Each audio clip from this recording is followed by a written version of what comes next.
দাদা খোয়া লাভ নাই। আমরা এসেছিলাম অনেক দূরে থেকে আজকে নারকেলকুঞ্জেতে হোমস্টে থাকবো বলে, কিন্তু এখানে আসার পর দেখি বেশিরভাগ হোমস্টে জলের নিচে।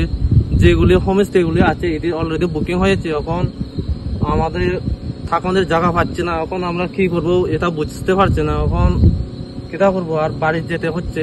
অত দূরে থেকে এসেছিলাম হোমস্টে থাকবো বলে, কিন্তু এখানে আসার পর কোনো কিছু হলো না। যে জলের কারণে প্রচুর জল এখানে। তখন আমরা বাড়িতে যাবো আর কি।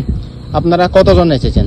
আমরা এসেছিলাম 5-6 জন গ্রুপ। ওইখানে আছে কয়েকজন। আমরা এসেছিলাম 2 জন বন্ধু দেখতাম হোমস্টেতে থাকানোর জায়গা কোনো আছে কিনা, কিন্তু এখানে আসার পর দেখি সব জল। কি আর বলবো দাদা, দেখেন গত আগস্ট মাসে 14 তারিখে একবার বন্যার সময়ে এই বৃষ্টির সময়ে মোটামুটি একটা জল হয়েছে।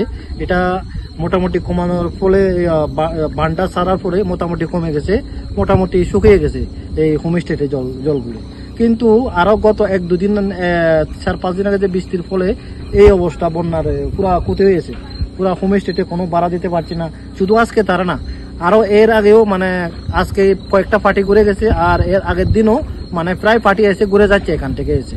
হোমস্টে থাকার মতো পরিবেশ নেই আমার এখানে, কারণ সবটা জলের একটা পুরা মোটামুটি একটা হয়ে গেছে জলের জন্য, আবহাওয়ার কারণে, বৃষ্টি ওয়াটার লেভেল বেশি থাকার কারণে। কারণ আমার হোমস্টের যে জায়গা আছে এই জায়গাতে ফ্ল্যাট হয়েছে আর কি, জল উঠেছে।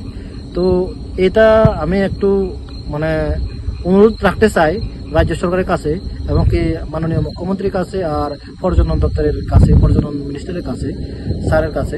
তো এই জলের লেভেলটা যদি একটু কমিয়ে রাখে, আগের মতো আমরা যেভাবে হোমস্টে ভাড়া দিতে পারতাম এই অবস্থাটা যদি রাখে, তাহলে এখানে হোমস্টেতে মানে টুরিস্ট এসেও মানে যাতে ঘুরে যেতে না হয়, এই অবস্থা থাকবে আর কি।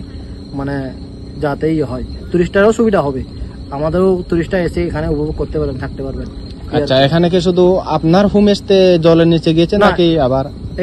এখানে শুধু আমার না, শুধু আরো বেশিরভাগ এখানে আমাদের যতগুলো হোমস্টে আছে, মানে কি বলবো, এটা মানে অর্ধেক হোমস্টে মোটামুটি জলের নিচে জল ফ্ল্যাট হয়েছে।